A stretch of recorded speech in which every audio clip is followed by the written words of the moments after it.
Olá, tudo bem? Minha gente, tenho recebido bastante contato, bastante gente fazendo contato para poder refletir um pouquinho aí sobre o processo eleitoral. E uma das palavras que eu tenho ouvido é que as pessoas estão de ressaca. Não vejo motivo para que essa ressaca perdure.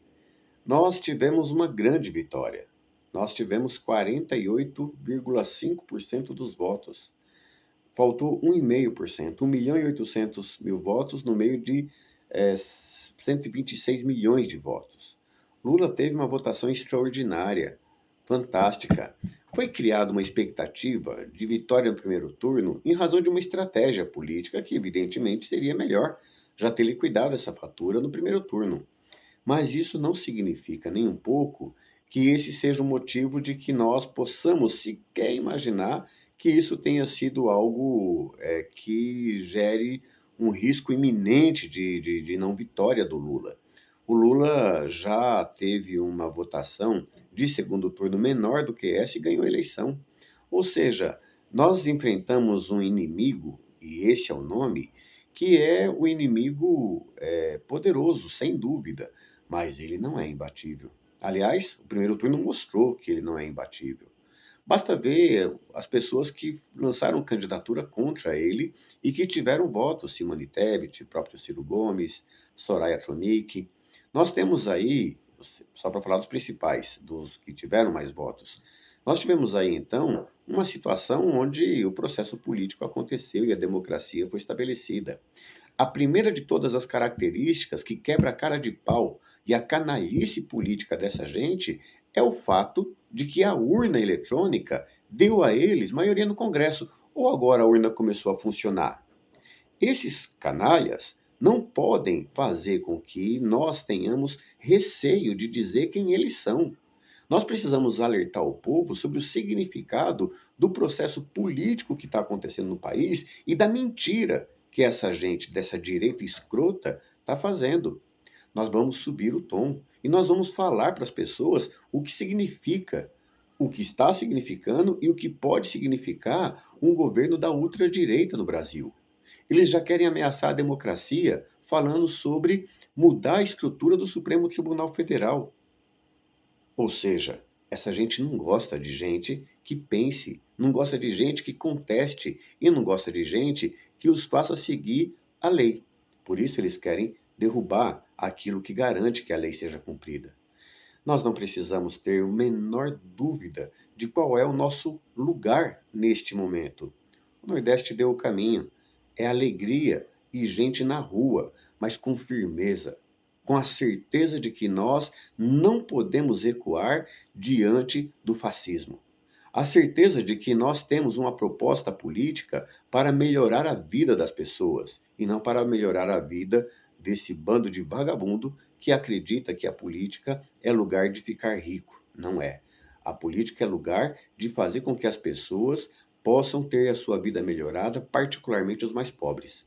E é por tudo isso que nós devemos nos alegrar. Aqui em São Paulo, nós colocamos o Fernando Haddad no segundo turno. É bem verdade que o número se inverteu, mas não é um número impossível de poder ser recuperado. Ao contrário, é um número que nós podemos dialogar tranquilamente para poder fazer com que Haddad seja eleito governador do estado de São Paulo. Nós temos uma bancada muito interessante, muito importante e um número de pessoas na rua que certamente vai poder dialogar com o interior de São Paulo.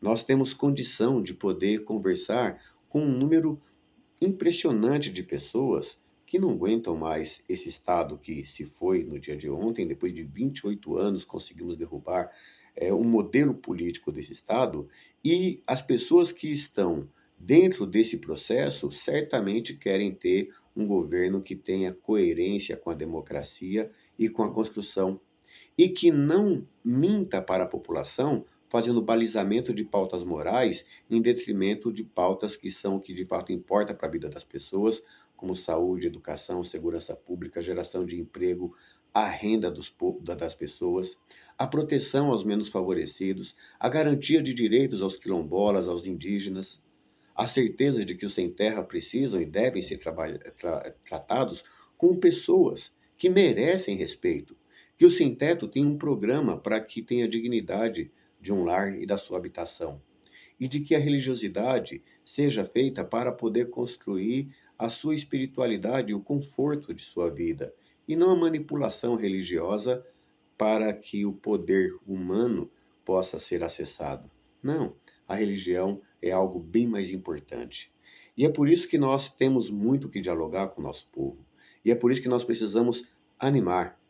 O ânimo vem lá do latim, significa alma, ou seja, é a nossa alma, é o nosso ânimo que precisa estar pronto para enfrentar essa a situação obscura que a direita está trazendo. Nosso adversário é um estranho para o estado de São Paulo. Nosso adversário é um sujeito que sequer o lugar onde votar ele sabia onde era, porque evidentemente nunca votou no estado de São Paulo. Então, esse forasteiro, nós vamos colocar ele lá de volta para Brasília, lá de volta para o Rio de Janeiro, de onde ele saiu. Nós não queremos ter no estado de São Paulo alguém que venha para cá como aventureiro para defender uma pauta de costumes que ela não é a pauta que vai dar a condição para a dignidade do povo paulista. E nós temos a condição de fazer isso. Por isso, minha gente, tranquilidade na caminhada, firmeza no debate e uma construção que possa falar sim sobre paz, mas que não tenha a menor dúvida de que nós não tememos nenhum arroubo que nos leve a nos acovardar. A luta política, ela tem que ter o pressuposto da construção de uma firmeza no diálogo com as pessoas e de uma construção altiva para que ninguém possa intimidar o voto do povo e principalmente as ideias de uma pessoa. Por isso, com muita tranquilidade, mas com muita segurança e firmeza, nós vamos enfrentar esse monstro e nós vamos derrotá-lo. Lula lá, para que a gente possa fazer com que o Brasil respire melhor.